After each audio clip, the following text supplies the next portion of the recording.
And welcome back to EDH Deck Building. I am your host, Demo, and these are the top 20 cards from Kamigawa Neon Dynasty for Commander. And as per usual, whenever I do a top 20 list instead of a top 10 list, that means that I think this set was a really good Commander set. And this one certainly was. Not only do I have a top 20 list, I also have a bunch of honorable mentions. So let's get right to it. First of all, Mirror Box, 3-mana artifact. The legend rule doesn't apply to permanents you control. Each legendary creature you control gets +1/+1, and each non-token creature you control gets +1/+1 for each other creature you control with the same name as that creature. So there's a lot going on here. This is just a strict upgrade from Mirror Gallery, I think. Typically, the legend rule not applying to your opponent's stuff isn't going to benefit you much at all. This also gives you an Anthem effect. It also gives you that other sort of Anthem effect. It's very niche. You know, you're definitely not going to want to put this in all decks, but it certainly is a card that's going to be seeing play in the format. Another honorable mention is Mech Titan Core, 2-mana artifact vehicle 2/4, and this is just such a funny, interesting, fun card. I just had to give it a mention. It has crew 2, but more importantly, you can pay 5 and exile Mech Titan Core and 4 other artifact creatures and or vehicles you control. Create Mech Titan, a legendary 10/10 construct artifact creature token with flying, vigilance, trample, lifelink, and haste. That's all colors. When that token leaves the battlefield, return all cards exiled with Mech Titan Core except Mech Titan Core to the battlefield tapped under owner's control. So lots going on here. Obviously, the neat thing here is that you can get back the other stuff that you exiled, so you don't just lose it. That's pretty interesting. Obviously, the flavor here, this is sort of the real Voltron thing, right? They use Voltron to mean, you know, a commander with lots of equipment and auras on it. But the real Voltron is, you know, a bunch of artifacts sort of connecting together to create this giant robot. And I think that's the flavor here. A 10/10 flying, vigilance, trample, lifelink, haste creature is no joke. And there are a lot of cards like this already where you can sort of just slot it into your deck of something that you're already doing already where it fits and use it as sort of a win con in that deck. So I think this is going to slot nicely into a lot of artifact themed decks as a nice little win con for you. And my final honorable mention is Kappa Tech Wrecker, 1 and a green, Turtle Ninja 1/3. And again, I just had to give this a mention. First of all, it's got a funny name. Secondly, it is a Ninja Turtle, right?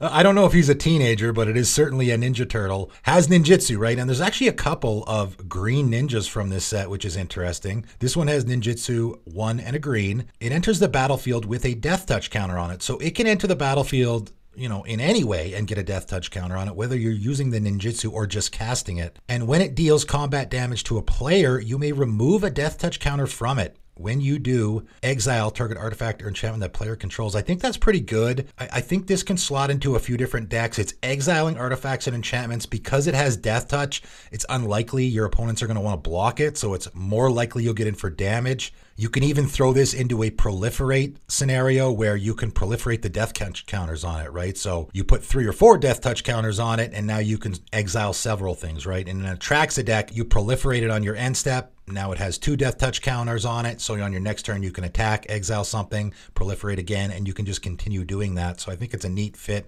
in some decks like that as well. But getting to the actual list, coming in at number 20, Ecologist Terrarium, 2-mana artifact. When Ecologist Terrarium enters the battlefield, you may search your library for a basic land card. Reveal it, put it in your hand, then shuffle. Pretty basic, you know, but honestly, there's probably a lot of cards in existence already. Like Pilgrim's Eye comes to mind. That's a card that a lot of people will put in their commander decks in those colors that don't get lands very well. I have it in a couple of decks myself. This is 1 mana cheaper, and then also you can pay 2 and tap and sacrifice it to put a +1/+1 counter on target creature. Activate only as a sorcery.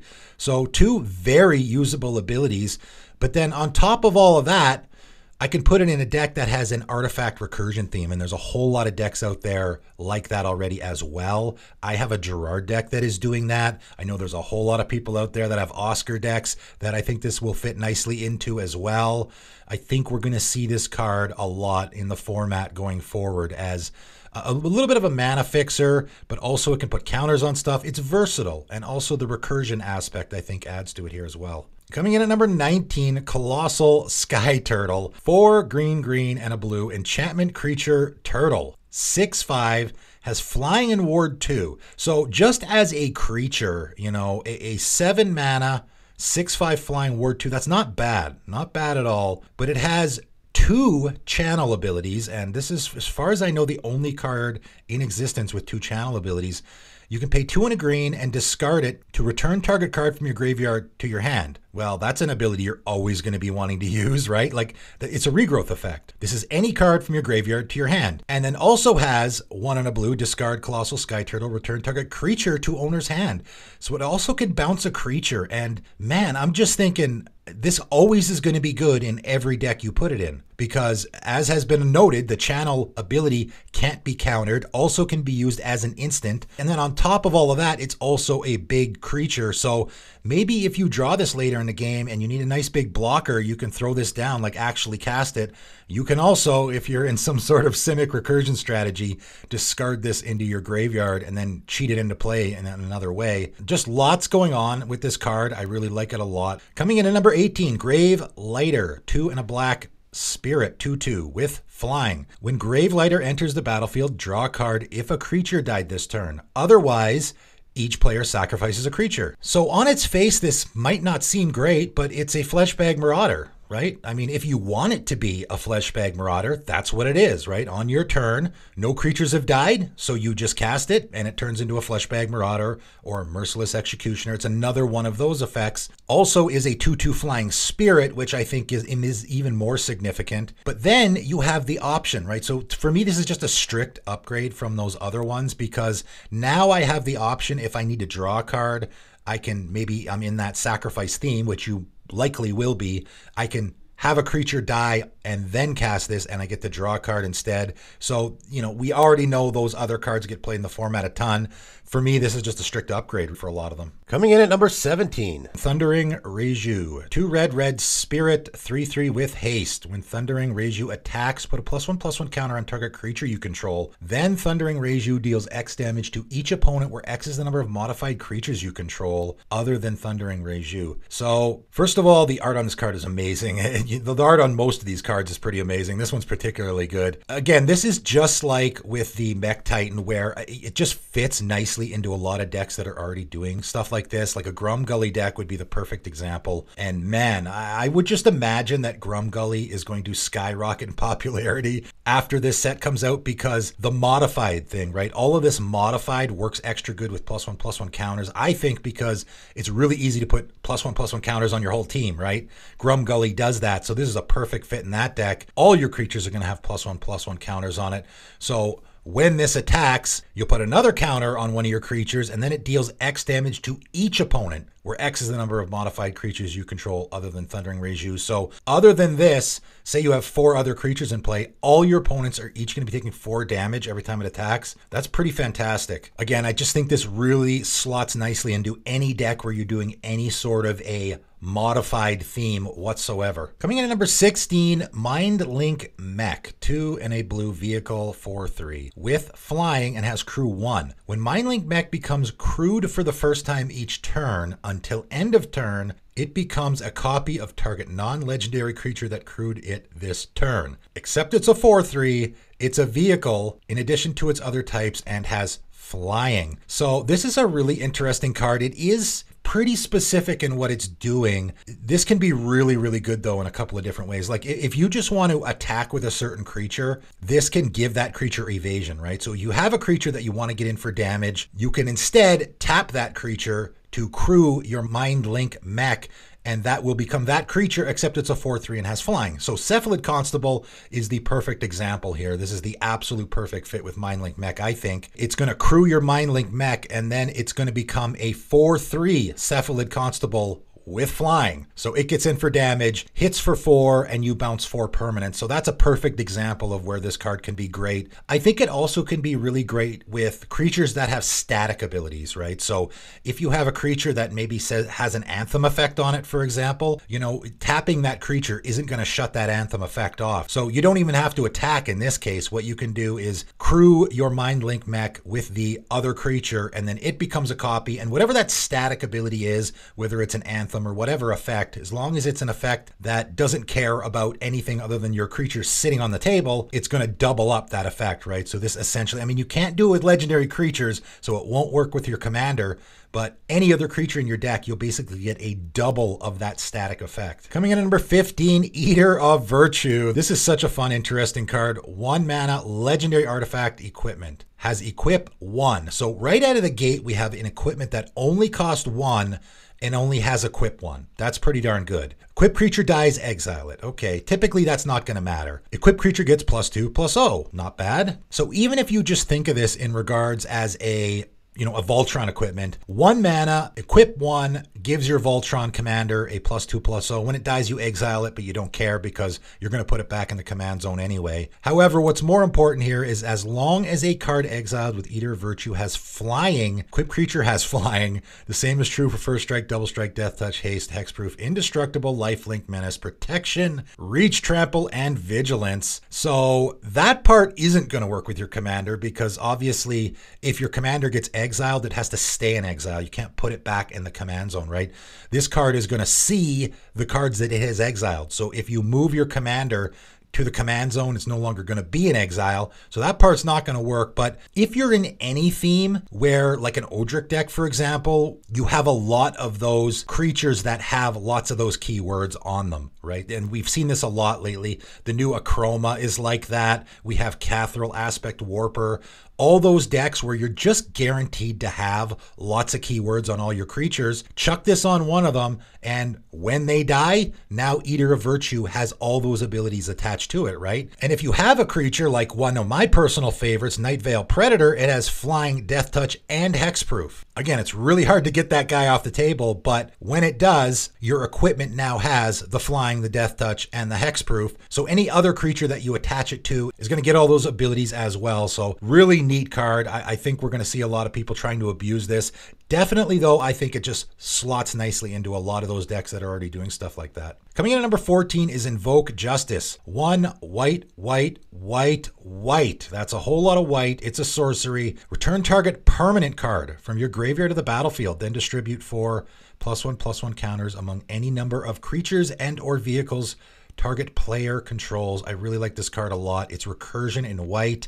It is any permanent. Doesn't have to be a creature. I actually kind of like the casting cost. There's a whole cycle of these that have the 4 pips in them. And I like that because when you have a powerful effect, in order to sort of rein it in a little bit, you make it harder to cast, but also in the commander format, you really limit the amount of decks that this is going to go into because, I mean, how many people are going to play this outside of a mono white deck? I don't know, not a lot. So I know it seems weird to give this card extra praise for the fact that it's going to be getting played less, but for me, that's a bonus. As a commander card, it is a bonus for me to see that it's probably only going to get played in monocolored decks. And I would say the same for the whole cycle of these cards. This one, I mean, you return a permanent card from your graveyard to the battlefield, then you distribute 4 +1/+1 counters among any number of creatures or vehicles, right? It doesn't have to be the thing that you just brought into play. You can just get your Smothering Tithe back out of your graveyard and then put 4 +1/+1 counters on your commander. I mean, pretty great card. I think it goes into almost every mono white deck. Coming in at lucky number 13 is Invigorating Hot Spring. 1, a red and a green enchantment. Invigorating Hot Spring enters the battlefield with 4 +1/+1 counters on it. Modified creatures you control have haste, and you can remove a +1/+1 counter from Invigorating Hot Spring. Put a +1/+1 counter on target creature you control, activate only as a sorcery and only once each turn. So again, just an absolute auto include in that Grumgully deck, right? Because now all your creatures are going to hit the battlefield,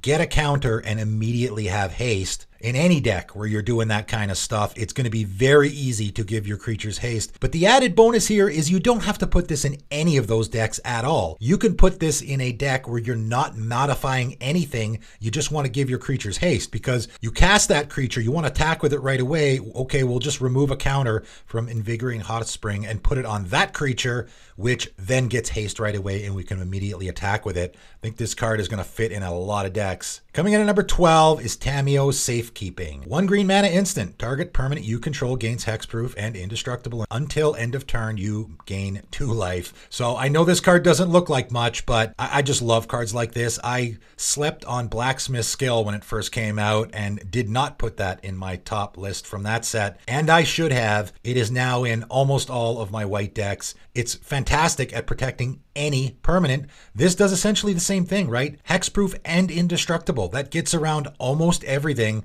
1 mana. It's an instant. It can protect your creatures, your enchantments, even your lands if you need to. And then you also get to gain 2 life. Hey, why not tack that on there as well? I think we're definitely going to see this in the format a lot going forward. Coming in at number 11, Invoke Despair. 1 black, black, black, black sorcery. Target opponent sacrifices a creature. If they can't, they lose 2 life and you draw a card. Repeat this process for an enchantment and a planeswalker. And this is the black one of the cycle, and I think the best one. And the reason I don't have some of the others on the list and I have the black one and the white one is because I thought they best fit in the mono-colored strategy that they are in. This is, again, probably almost assuredly only going to be played in mono black decks, and I think it is a really, really nice fit in most mono black decks because you probably want your opponents to be sacrificing creatures. If they can't, they lose 2 life and you draw a card. That's great. Then you're going to repeat the process for an enchantment and a planeswalker. And again, this is another black card that's getting enchantments off the table, which I really like. So worst case scenario here is target opponent sacrifices a creature, an enchantment, and a planeswalker. I don't even know if that's the worst case scenario. I mean, I suppose the other scenario is you point this at an opponent that doesn't have any of those things because you want to draw some cards, right? So if you point this at an opponent who has nothing, maybe their board just got wiped, that's a little mean, but nevertheless, if you need to draw cards, you can just apologize later. They're going to lose 6 life and you'll draw 3 cards. So not the best draw spell in the world, but 5 mana draw 3 cards is not too shabby if you're in the situation where you need to refill your hand, right? So I really like it that way as well. Coming into the top 10 is March of Swirling Mist. X and a blue instant. As an additional cost to cast this spell, you may exile any number of blue cards from your hand. This spell costs 2 less to cast for each card exiled this way. Up to X target creatures phase out. So regular viewers of my channel will know I really like phasing. It is an answer to everything. It gets around any sort of removal, gets around the Cyclonic Rift, you name it. It's as if your creatures don't exist. So this is a fantastic way to protect your board in blue, which doesn't have a lot of those. I mean, blue's got counterspells, I suppose, but it's nice to have other options. This is the only one of the cycle that I put on this list. There's a whole cycle of these. The other ones are good. They're okay. It's a little hard to evaluate them sometimes because you have that exile cards from your hand thing. And, you know, that's actually card disadvantage. I don't love cards like that. I know people really love the idea of casting a Force of Will for free. The difference there is your Force of Will is actually free, right? You don't have to pay anything. March of the Swirling Mist is never going to be free. You're always going to need to have at least 1 blue mana open. So it sort of takes away from that a little bit, where if you don't have any mana open, doesn't matter how many cards you exile, doesn't do anything, right? This just increases it if you get in a desperate situation where, oh, I only left 2 mana open and I got to save like 4 creatures. Now you have the option to do that. So it is nice. Just in general, what this card is doing though, where I can phase out a bunch of my team and save them, that in itself is what I really like about this card. Coming in at number 9 is Springleaf Avenger, and I think this card's fantastic. I don't know if it's getting a lot of buzz or not, but I think it's great. 3 green insect ninja now. And again, another green ninja. I guess this is the second one I've talked about. It's a 6/5. Man, that's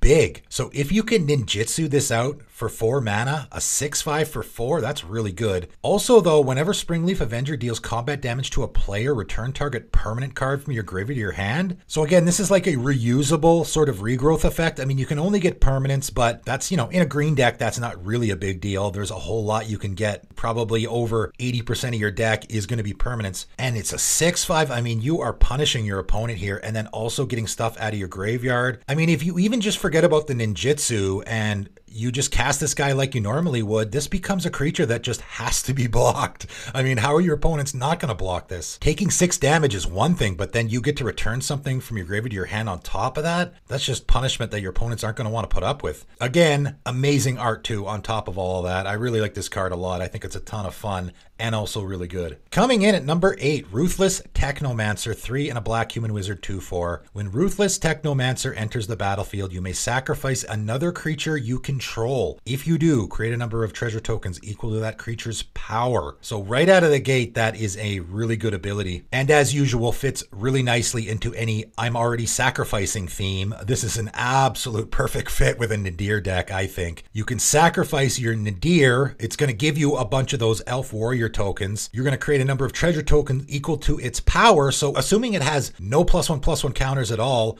you're going to get 3 treasure tokens still and the elf tokens. Then when you recast your commander, you sacrifice the treasure tokens, makes your Nadir bigger. I mean, it's just a match made in heaven, I think. But also on top of that, you can pay 2 and a black, sacrifice X artifacts, return target creature card with power X or less from your graveyard to the battlefield. X can't be 0. Again, even with the Nadir situation, this gets out of hand fast, right? Because now you can let your Nadir go to the graveyard, pay 2 and a black, sacrifice those 3 treasure tokens that you just got, or maybe more, return target creature card with 3 power from your graveyard to the battlefield. So you just get your Nadir right back. I mean, I'm sure there's just a ton of broken ways that you can use this card. Nadir is the one example that I can think of off the top of my head, but I have a feeling this card is going to go in a lot of decks. I mean, it's making treasure tokens, so that always gets people's attention. But moving on to number 7, and another card that I'm not sure how much attention it's getting, but I think it's really good, is Replication Specialist. 4 and a blue Moonfolk Artificer, 3/4 with flying. Whenever a non-token artifact enters the battlefield under your control, you may pay 1 and a blue. If you do, create a token that's a copy of that artifact. I mean, that's a pretty great ability that can fit into a lot of decks. I mean, obviously in any blue artifact deck, which there are tons, it can go in all of those, and probably should. You can even put it into like a Shroom deck where your commander enters the battlefield. That's an artifact, right? Doesn't care if it's a creature.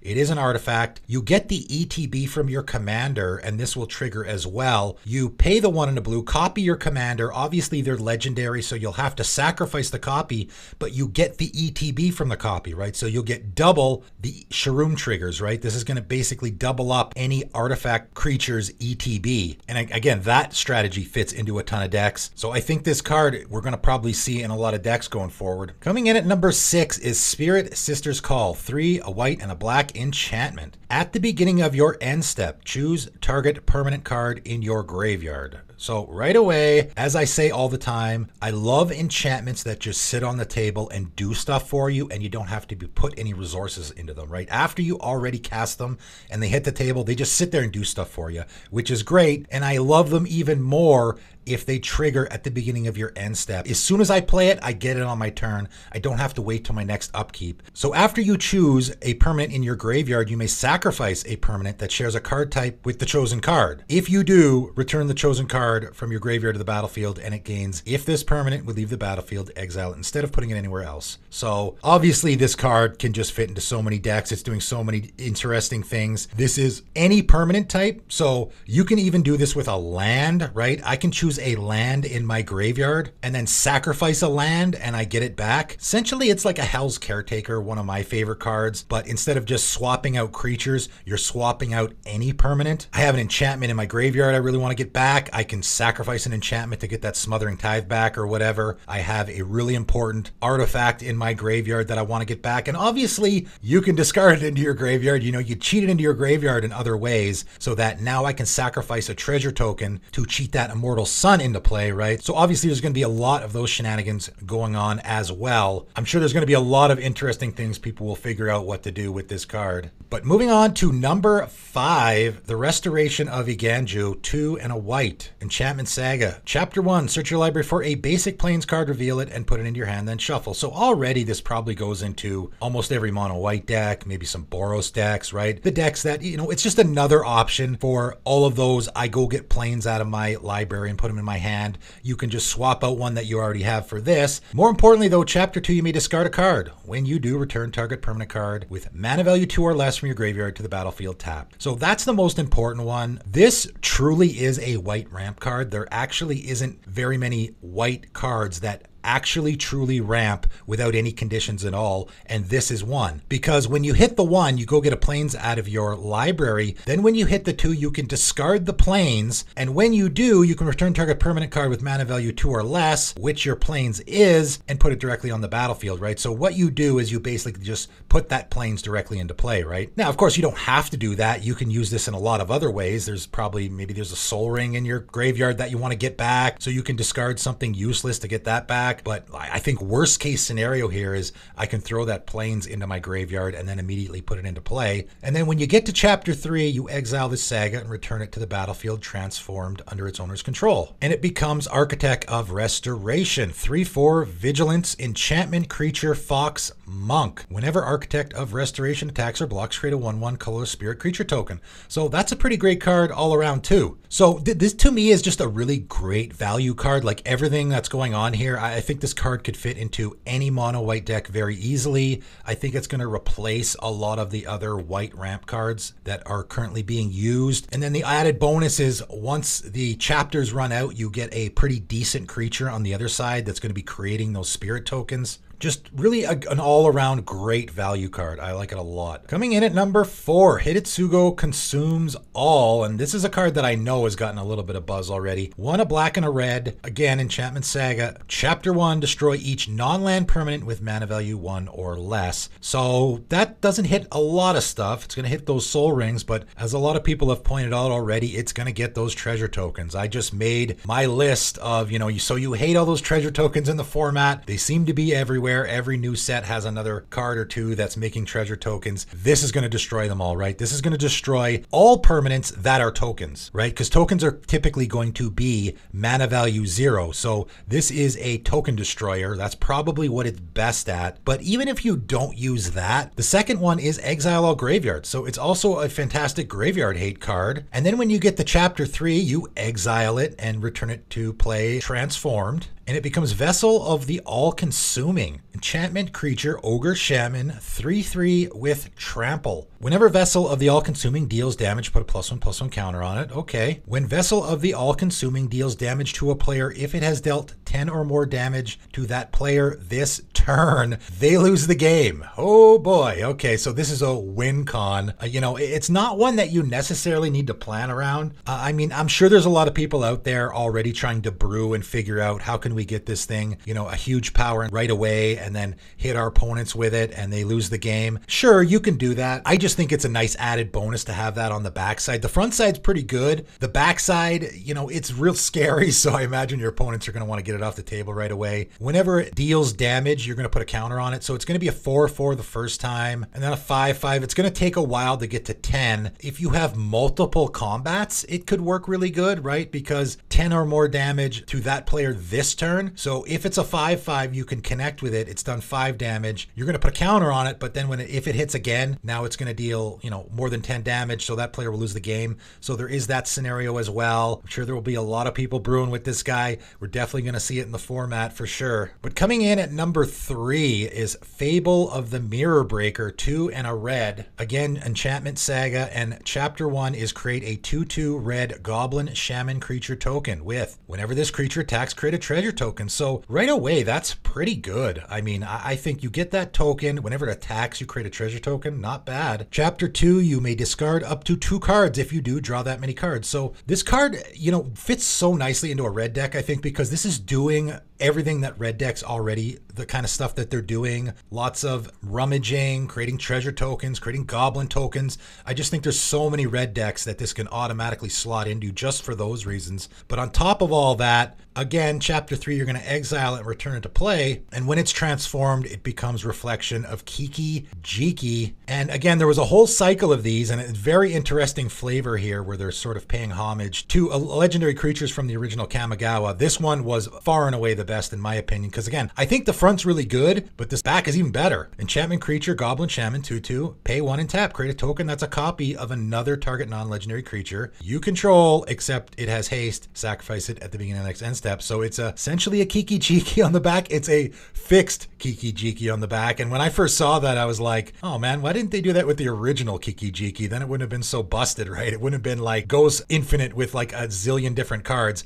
If they would have just put that 1 mana to activate in the original one. Probably would have made the card a lot more fair, but this is a more fair version of Kiki-Jiki, which is great. And I actually have a deck that I used to have Kiki-Jiki in because it worked really good there. I was trying to make token copies of my stuff, but I had to take it out because it is just such a target, right? You just become the arch enemy instantly when you play that card because everyone assumes you're going to combo off. So this card I might now put in there because it's a more fair version of that card. So on top of everything great that this card is doing, I also am giving it bonus marks because I like that it is a nice, fair version of the original Kiki-Jiki. Coming in at number 2 is Farewell, and another card that I'm sure has gotten a ton of buzz already. 4 white sorcery. Choose one or more. Exile all artifacts, exile all creatures, exile all enchantments, exile all graveyards. So when I first saw this, I was like, oh, it's sort of a merciless eviction. No, it's way better than that because merciless eviction, you only get to choose one. This you can choose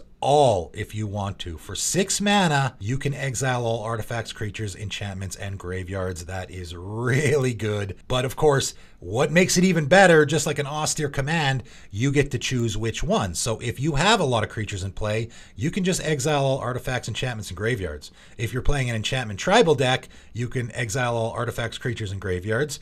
Maybe you want to keep your graveyard around, so you just exile all artifacts and creatures. I mean, this card's incredible. We just got a couple amazing mono white board wipes last year, and now this one, I don't know, is this now the best board wipe? Like, I just can't keep up here. Is there anyone out there that still wants to argue with me about whether or not white is the best color for removal? Because I will take you to task on that. I mean, I already thought it was the case when I made my What White Does Best video like last April. It's not even an argument anymore, in my opinion. I mean, this card, of course, we're going to see it in the format a ton, right? It's a great board wipe all around, but particularly in Commander, where you can look at the board and sort of gauge, okay, well, I do have a couple artifacts, but you know what? My opponent has a lot more better artifacts, so maybe I will exile all the artifacts on top of the creatures that I was already going to do, right? I was already going to exile all the creatures, and then I'll just throw artifacts in there, even though I have a Soul Ring and an Arcane Signet, but my opponent's got a lot of better stuff. So let's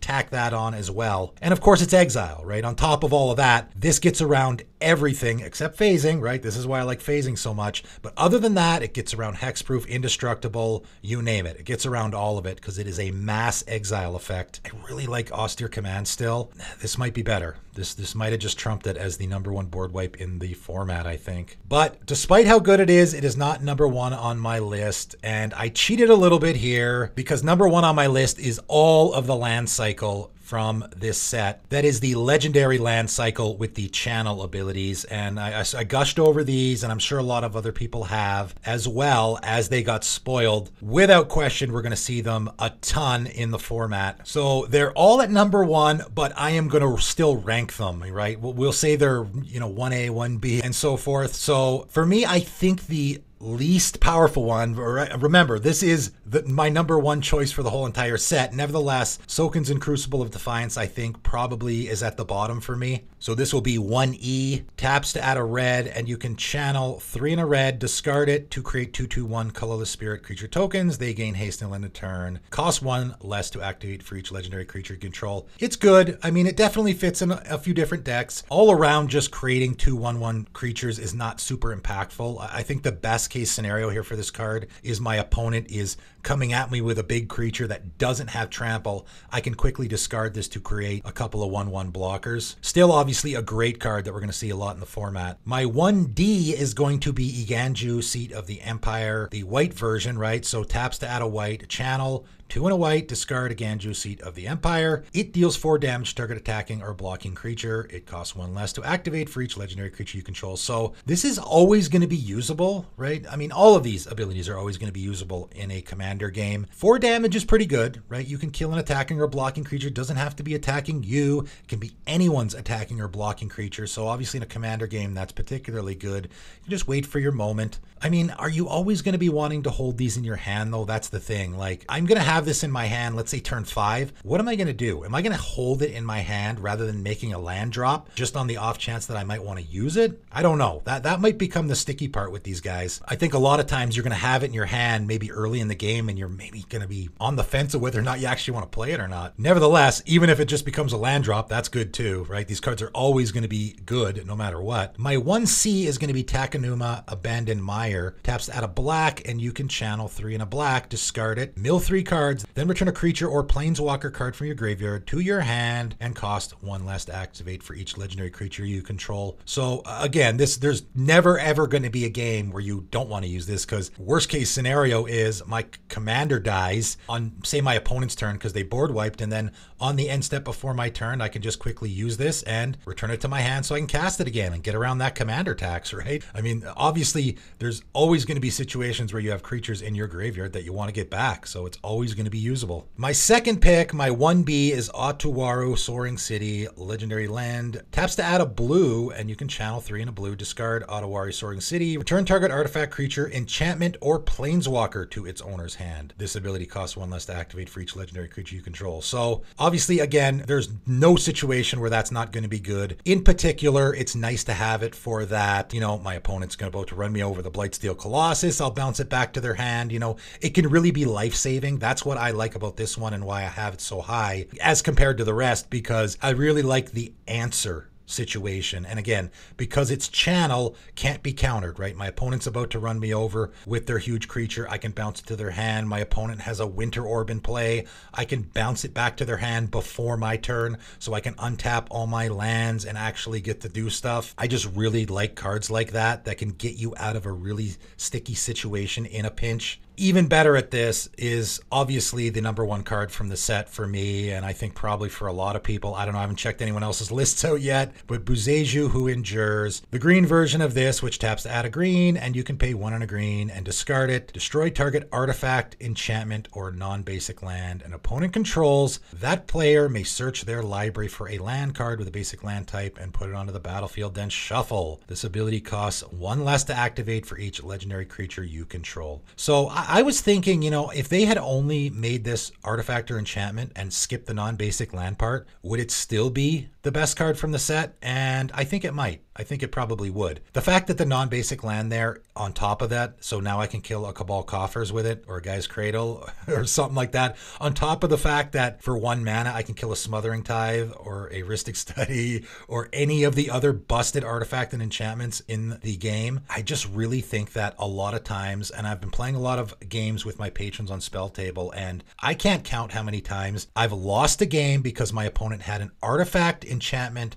or non-basic land that I couldn't get off the table. I mean, I could just sit here and give examples all day where for just 2 mana or probably 1 green mana, I can solve all of those problems by just discarding this from my hand. It's saying that this card is worth $36 right now. I hope it stays that way. I hope it doesn't get any worse. Maybe the fact that I'm gushing all over this card isn't going to help with keeping the price down, but I just can't contain myself. I'm going to put this in as many decks as I can. Removal wins games, right? That's my thing. I just really like having to be able to deal with what my opponents are doing. And I don't want that lack of it to cost me the game. So for that reason, this is, I think, the best card from the set for Commander, and that is all. That is my list. So much to talk about here. On top of the 20 cards, I had a bunch of honorable mentions, and I probably could have chucked in a couple more as well. Really fantastic set overall, and like I said, I really love the art. On top of all the great cards, the art is really fantastic, which is great.